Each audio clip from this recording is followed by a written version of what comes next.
A hipóstase dos arcontes. A realidade dos regentes. A respeito da realidade das autoridades, inspirado pelo Espírito do Pai da Verdade, o grande apóstolo, se referindo às autoridades da escuridão, nos disse que nossa disputa não é contra carne e sangue, mas propriamente, as autoridades do universo e os espíritos da perversidade. Eu enviei isto a você porque você indaga sobre a realidade das autoridades. O chefe deles é cego, devido ao poder dele e sua ignorância e sua arrogância. Ele disse, com o poder dele, eu é que sou Deus, não há outro além de mim. Quando ele disse isto, ele pecou contra a totalidade. E esta declaração chegou até a incorruptibilidade. Então houve uma voz que partiu da incorruptibilidade, dizendo, você está enganado, Samael, que é Deus dos cegos. Os pensamentos dele se cegaram. E, tendo expelido seu poder, ou seja, a blasfêmia que ele havia dito, ele prosseguiu até o caos e o abismo, que é a mãe dele, instigado pela Pistis Sofia. E ela estabeleceu cada um da prole dele de acordo com o poder deles, segundo o padrão dos reinos que estão acima dos céus, pois, a partir do universo invisível, o universo visível foi inventado. Assim que a incorruptibilidade olhou para baixo na região das águas, sua imagem apareceu nas águas, e as autoridades da escuridão se apaixonaram por ela.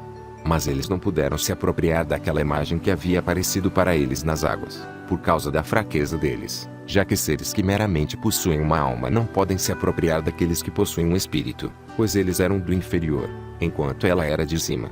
Esta é a razão pela qual a incorruptibilidade olhou para baixo na região etc. Para que, pela vontade do Pai, ela possa trazer a totalidade para a união com a luz. Os regentes planejaram e disseram, venham, vamos criar um homem com o solo da terra. Eles modelaram a criatura deles como sendo completamente da terra. Agora os regentes, corpo, eles têm, fêmea, com o rosto de um animal. Eles haviam tomado um pouco da solo da terra, e modelaram o homem deles segundo o corpo deles, e segundo a imagem de Deus que havia aparecido para eles nas águas. Eles disseram, venham, vamos dominar ele por meio da forma que nós modelamos, para que ela veja sua contraparte masculina, e nós possamos capturá-lo com a forma que nós modelamos, não compreendendo a força de Deus, por causa da impotência deles. E ele soprou no rosto dele, e o homem obteve uma alma e permaneceu no chão muitos dias. Mas eles não puderam fazê-lo se erguer por causa da impotência deles. Como vendavais eles persistiram soprando, tentando capturar aquela imagem que apareceu para eles nas águas. E eles não conheciam a identidade daquele poder. Agora todas estas coisas decorreram pela vontade do Pai da totalidade. Posteriormente, o Espírito viu o homem dotado de alma no chão. E o Espírito veio adiante da terra de Adamantina. Ele desceu e veio habitar dentro dele, e aquele homem se tornou uma alma viva, e chamou-se Adão. Já que ele foi visto se movendo sobre o chão, uma voz partiu da incorruptibilidade para o auxílio de Adão, e os regentes reuniram todos os animais da terra e todos os pássaros do céu e os trouxeram para Adão, para ver como ele iria chamá-los, para que ele desse um nome a cada um dos pássaros e a todos os animais. Eles pegaram Adão e colocaram ele no jardim, para que ele o cultivasse e vigiasse. E os regentes emitiram um comando a ele, dizendo, você comerá de toda a árvore no jardim, mas da árvore do reconhecimento do bem e do mal não coma, nem a toque, pois no dia que você comer dela, com morte você morrerá. Eles não entendem o que eles disseram para ele, pelo contrário, pela vontade do Pai, eles disseram isto de um modo para que ele de fato coma, e para que Adão não os considerasse do mesmo jeito que um homem de natureza totalmente material consideraria. Os regentes se consultaram uns com os outros e disseram, venham, vamos causar que um sono profundo caia sobre Adão.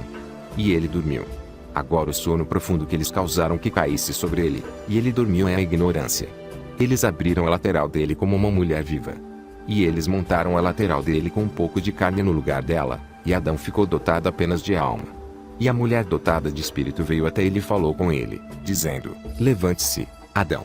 E quando ele a viu, ele disse, foi você quem me deu vida, você será chamada mãe dos vivos, pois ela que é a minha mãe. Ela que é a obstetra, a mulher, e ela que deu à luz. Então as autoridades vieram até o Adão deles. E quando eles viram a contraparte feminina dele falando com ele, eles ficaram agitados com grande agitação, e eles se apaixonaram por ela. Eles disseram uns aos outros, venham, vamos espalhar nossa semente nela, e eles a perseguiram. E ela riu deles pela tolice e cegueira deles, e nas garras deles ela se tornou uma árvore, e deixou diante deles o reflexo indistinto dela aparentando a si mesma, e eles o violaram de forma imunda. E eles violaram o sinal da voz dela, de modo que, por meio da forma que eles modelaram, junto com a própria imagem deles, eles se tornaram propensos à condenação. Então o princípio espiritual feminino entrou na águia, que é o instrutor, e ele os ensinou, dizendo: o que ele disse para você foi: você comerá de toda árvore no jardim, mas da árvore do reconhecimento do bem e do mal não coma. A mulher carnal disse: ele disse não somente, não coma, mas até não a toque, pois no dia que você comer dela, com morte você morrerá. E a águia, o instrutor, disse: com morte vocês não irão morrer, pois foi por ciúmes que ele disse isto a vocês. Pelo contrário, seus olhos se abrirão e vocês se tornarão como deuses, reconhecendo o mal e o bem.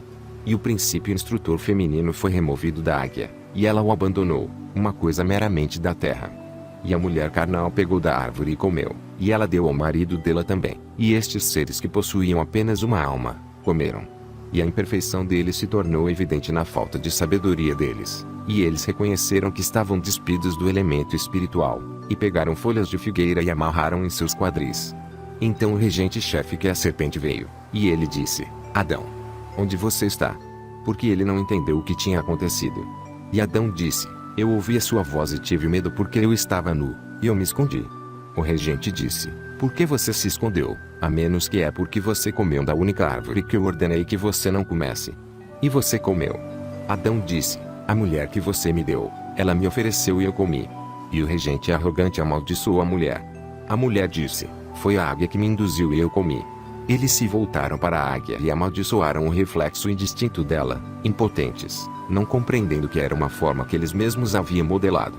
Desde aquele dia, a águia ficou sob a maldição das autoridades, até que o regente todo-poderoso viesse. Aquela maldição caiu sobre a águia.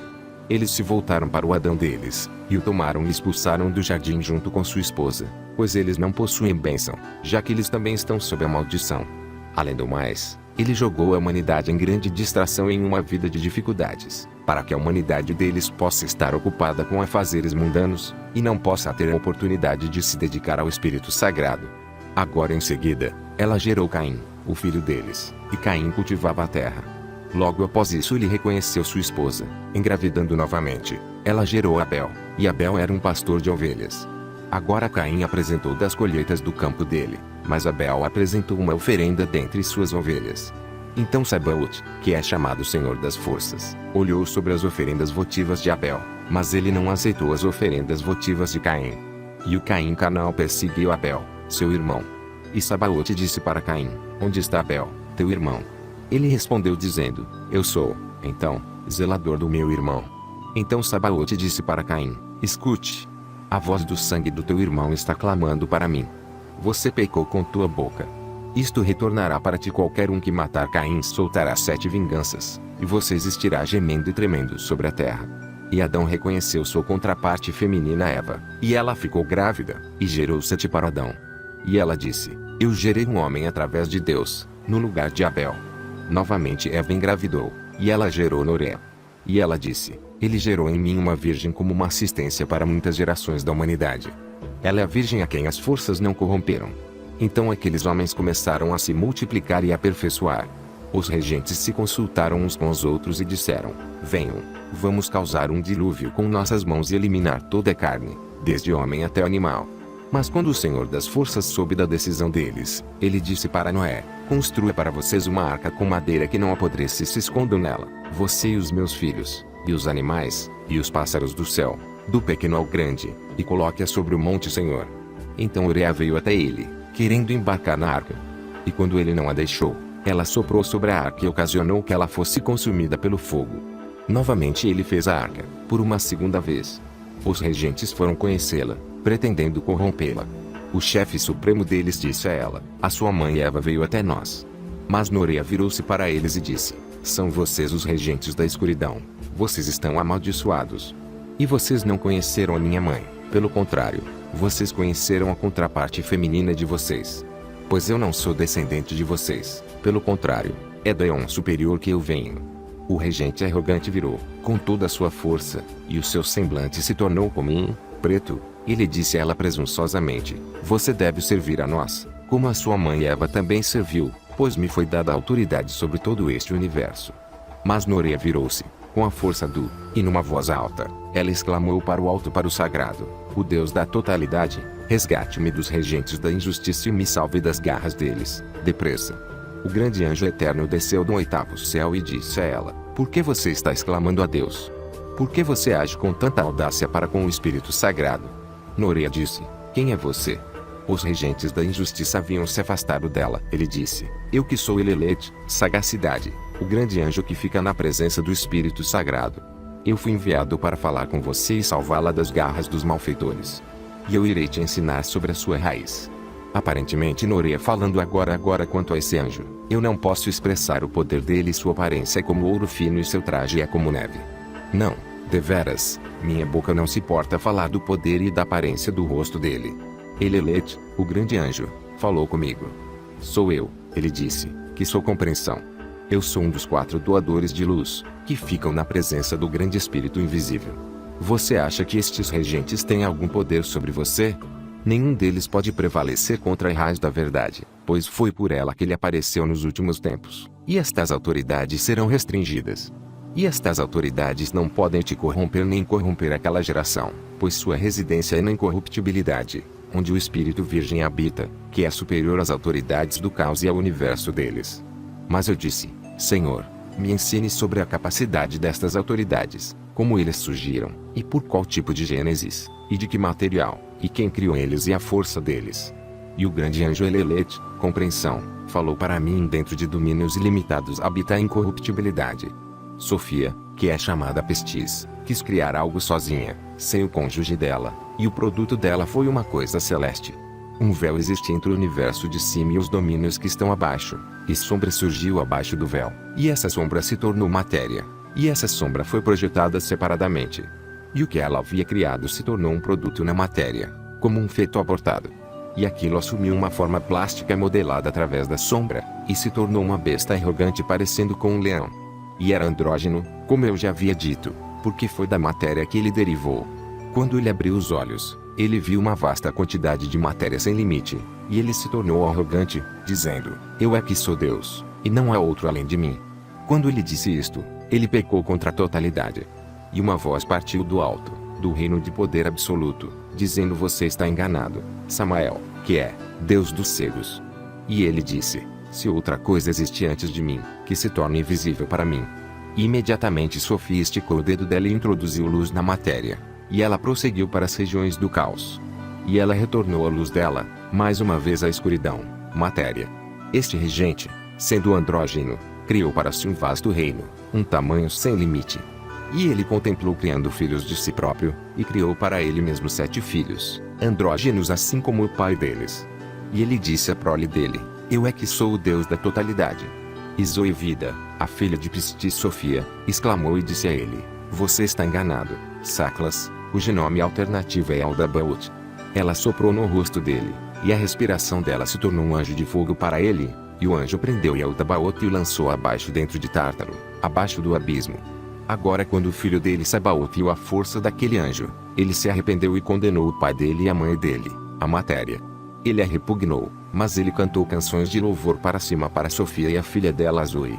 E Sofia e Zoe e Erguarami lhe deram o comando do 7º céu, abaixo do véu, entre, acima, e abaixo. E ele é chamado Senhor das Forças, Sabaoth, já que ele está acima das forças do caos, pois Sofia o estabeleceu. E quando estes eventos aconteceram, ele fez para si próprio uma mansão enorme, e uma congregação de deuses para governarem sobre as línguas das pessoas, e muitos infinitos anjos para atuarem como ministros, e também harpas e liras. E Sofia pegou a filha dela Zoe e a fez sentar à direita dele, para ensiná-lo sobre as coisas que existem no 8º céu, e o anjo da ira ela colocou à esquerda dele.